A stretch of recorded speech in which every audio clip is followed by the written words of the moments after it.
দেখো বাবু, প্রথমে আমি বলে দিলুম আমার ভিডিও দেখতে হলে লাইক কমেন্ট শেয়ার সাবস্ক্রাইব কিন্তু আমার লাগবেই। সব করে করে দাও দেখি তো। তো আজকেই দেখতেই পাচ্ছ আমি এসেছি কিন্তু একটা অন্নপ্রাশন বাড়িতে। তো একটু ফাটবাট মেরে আমি ঘুরে ঘুরে চলে গেলাম খেতে, কারণ খাওয়া ছাড়া কোনো কথা নেই আমার। আমি গিয়ে ঝপ করে ফুচকা খেয়ে নিলাম, ফুচকাটা খুব সুন্দর হয়েছিল মাখানোটা।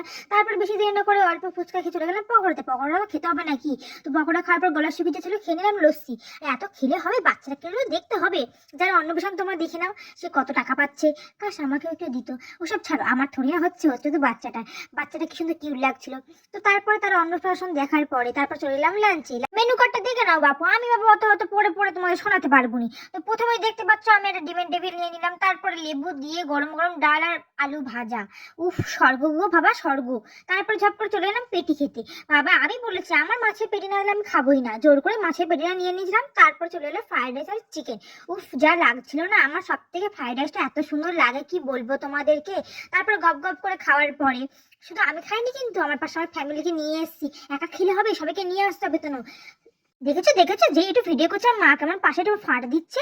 যাই হোক, ওসব দিকে নোটিস করো না। সামনে বাবা, পাশে বোন। বোন তো আমার দিকে তাকিয়ে আছে, একটা ফুটেজ খাবে গো, ফুটেজ। আমি বাপু অত ফুটেজ খাই না। এই যে আমি খেলাম চাটনি দই মিষ্টি পাঁপড়, এই খেয়ে আমি বাড়ি গিয়ে ঘুমোবো, ভাত ঘুম।